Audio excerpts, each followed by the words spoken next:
વિદ્યાર્થી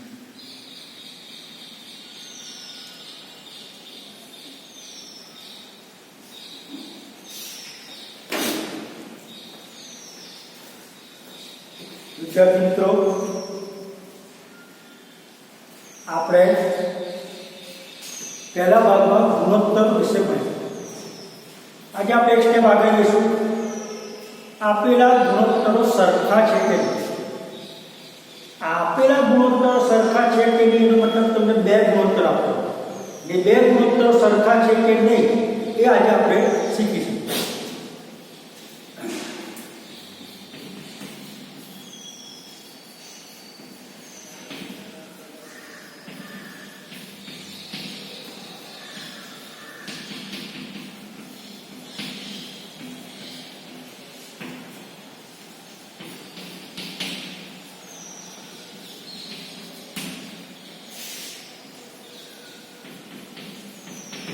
નીચેના આપેલા ગુણોત્તરો સરખા છે કે નહીં તે જણાવો.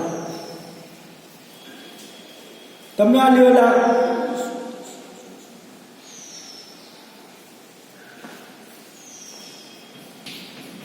દાખલા 20 રૂપિયા અને 30 રૂપિયા, 20 રૂપિયા અને 30 રૂપિયા તથા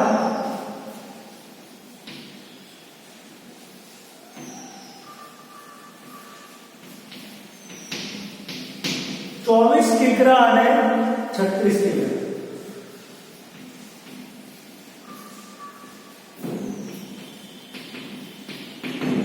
અહીં તમને બે જુદા જુદા ગુણોત્તરો આપ્યા છે.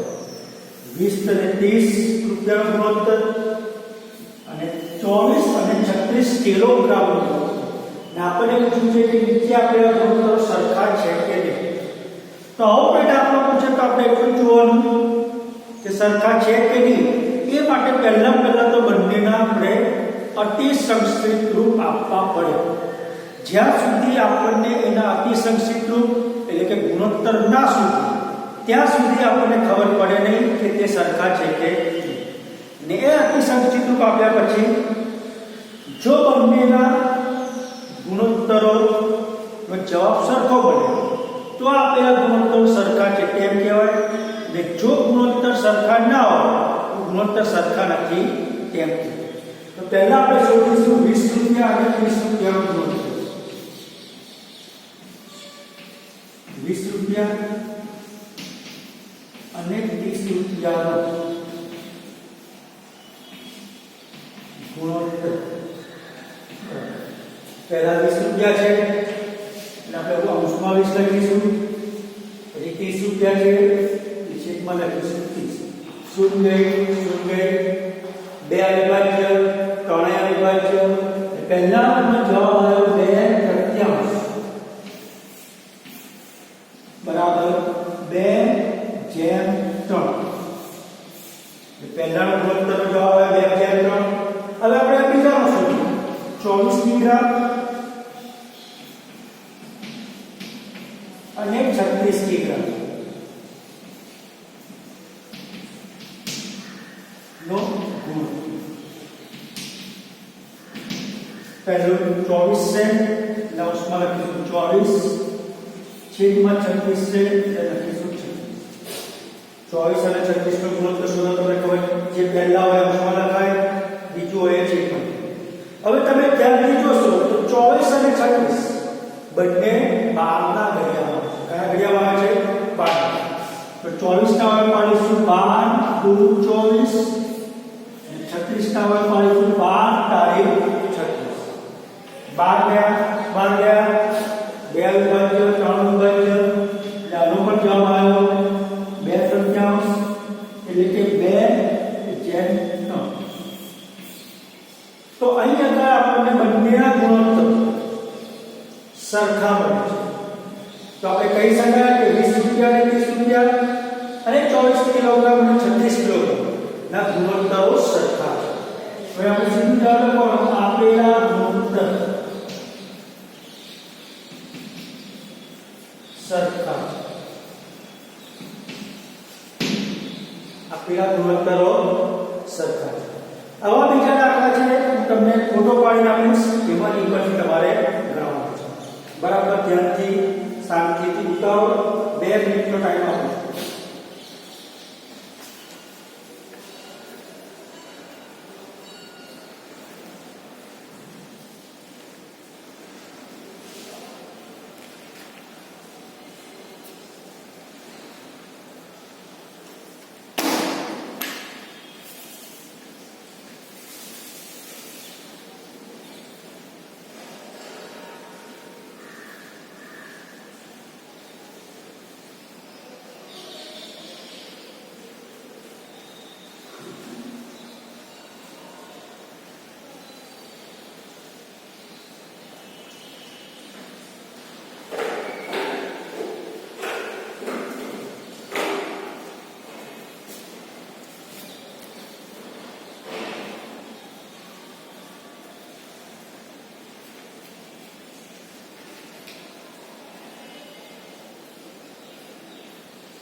તમને ખબર પડી ગઈ હશે કે ગુણોત્તર સરખા છે કે એના માટે તમારે જે ગુણોત્તર આપ્યા હોય એનાથી સરખી આપણે ગુણોત્તર શોધવાનો. જો ગુણોત્તર સરખા આવે તો ગુણોત્તર સરખા છે, જો ગુણોત્તર સરખા ના આવે તો પછી ગુણોત્તર સરખા નથી. હવે આપણે જોઈએ ખાલી તમને કોઈ બે ગુણોત્તર આપે અથવા તો બે ડાયરેક્ટ ગુણોત્તરમાં આપ્યો હોય, તમને ખબર છે કે બે ગુણોત્તરમાં કુલ 4 સંખ્યા.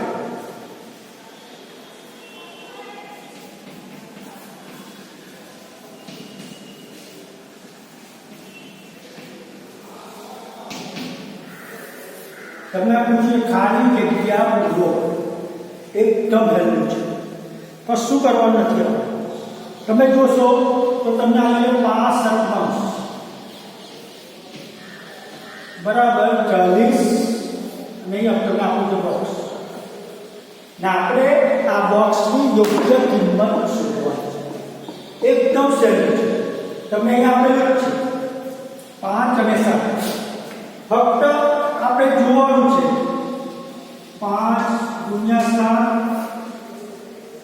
અને 7 ગુણ્યા અને અહીંયા આપણો જવાબ 40.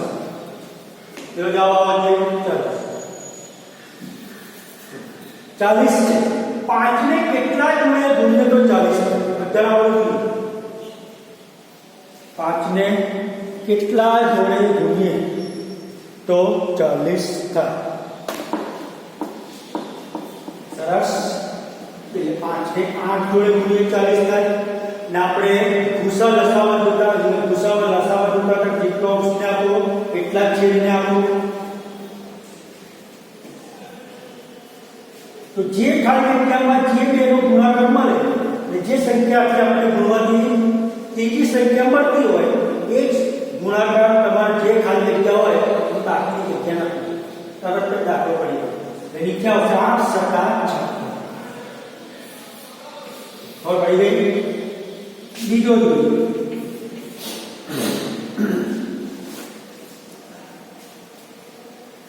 2/3 बराबर 10 खाली. तब आया हो चलो 10 से बेने का जो 10 है 5 तो बेने 5 जोड़े गुणवाती 10 है तो तन्ने पर 5 जोड़े मूकी देने तमने जवाब आए. તમારા કે આ આટલો પૂરો કરવાનો છે.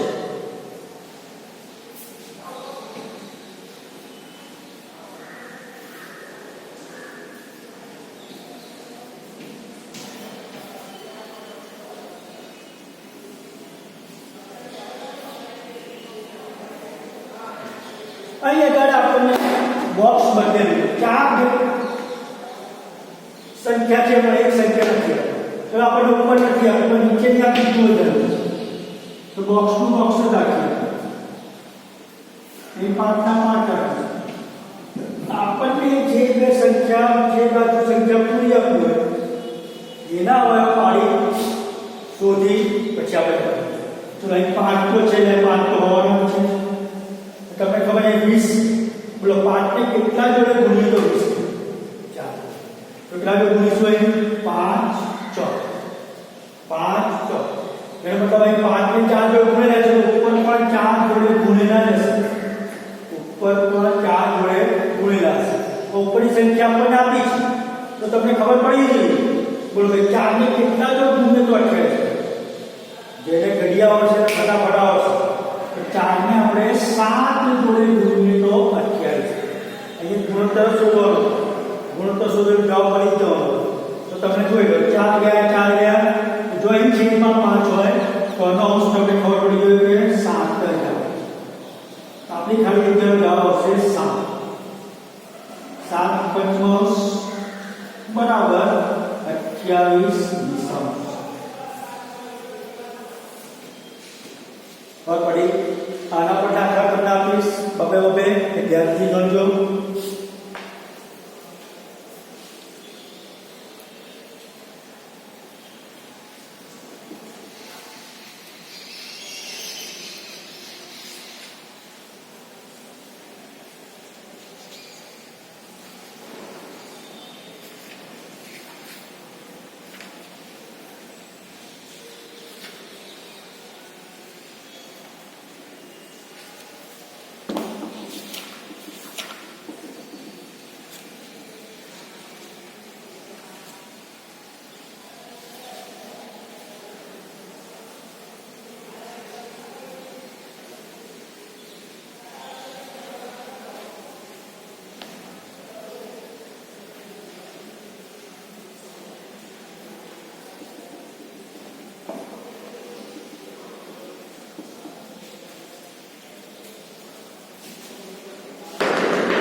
ખબર પડી ગઈ. લખાઈ ગયું.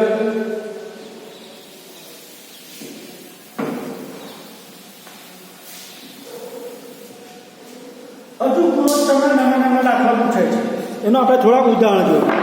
તમને આપ્યું હોય x જેમ 3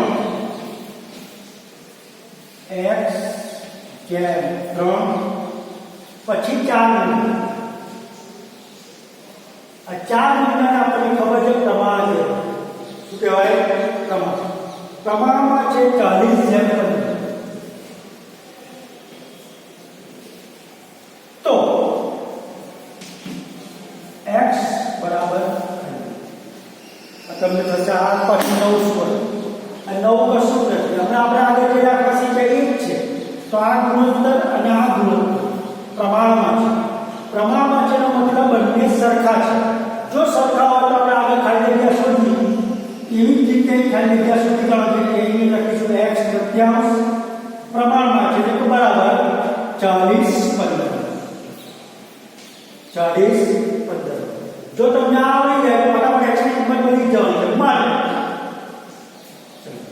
અહીં 3 છે તો 3 લખીશું. 3 ને કેટલા જોડે ગુણીએ તો 15 થાય. બધા ખબર પડી ગઈ. 3 ને 5 જોડે ગુણીએ તો ગુણોત્તર સરખા છે એટલે જો અહીં 3 આવી જાય તો જે 5 છે તો ઉપર પણ 5 લખી અને 5 ને કેટલા જોડે ગુણીએ તો 40 થાય. સરસ. 8 બધું આ 8 ગયા 8 તો અહીં આપણી x ની કિંમત આવી માટે x બરાબર 8. જેની કિંમત આપી છે એના અવયવ પાડો તો પણ તો અક્ષર બની જાય. આવા નાના નાના દાખલા પૂછે તો બરાબર ધ્યાનથી ગણવા. તો પછી તમને આપ્યું 40 જેમ 45 એટલે કશું જ દઉં 40 જેમ 45 ગુણોત્તર દર્શાવે છે. એટલે 40 જેમ 45 40 45 એનો આપણે ગુણોત્તર શોધવાનો. તમે પહેલા પહેલા તો અવયવ બરાબર પાડતા આવડવું. તો 40 અને 45 ના એટલે ઘડિયામાં આવે છે 5 ના. સરસ. 5 સત્તા 40, 5 નવા 45. 5 તમને ખબર પડી ગઈ. આનો જવાબ આવશે 8/9. એનો જવાબ આવશે 8/9. આવા દાખલા આપણે જે શીખ્યા એનું એક છે, પણ તમને અલગ અલગ રીતે પૂછે છે. એકનું એક જ ખાલી તમને સમજતા હોય. આપેલા બે ગુણોત્તરો જો સરખાવો તો આ એક ગુણોત્તરમાં રહેલી 4 સંખ્યાઓ છે, 1 2 3 4. તો ચારેય સંખ્યાઓ પ્રમાણમાં છે એમ કહેવાય. આપેલા બંને ગુણોત્તરોના માપ જો સરખાવો તો તેમાં રહેલી ચારેય સંખ્યાઓ પ્રમાણમાં છે તેમ કહેવાય. ને પ્રમાણમાં છે દર્શાવવા માટે 4 બિંદાનો ઉપયોગ થાય છે અને બોલાય પ્રમાણમાં છે. અને ગુણોત્તર બોલીએ છીએ એવા જો ડબલ ટપકા હોય તો આપણે એને કહીશું પ્રમાણમાં છે. જો બંનેના માપ બંનેના જવાબ સરખા મળે તો સમજી જાઓ કે આપેલા ગુણોત્તરો સરખા છે. ગુણોત્તરો સરખા હોય બંને તો એને કહેવાય પ્રમાણમાં છે. તો વિદ્યાર્થી મિત્રો તમને ખબર પડી ગઈ છે. આ રાશિઓની તુલનાનો પહેલો ભાગ છે ગુણોત્તર અને પ્રમાણ. બીજા ભાગમાં આવે છે ટકા. એ આપણે આવતા વિડીયોમાં. હવે લગભગ હું તમને રોજ એક જ દોડો છોડીને એક વિડીયો મૂકીશ. આજે મૂક્યો ગુરુવારે તો કદાચ શનિવાર પણ મૂકીશ. એમાં ટકા આવશે. ત્યાં સુધી આજે તમે બરાબર પ્રેક્ટિસ કરી લો.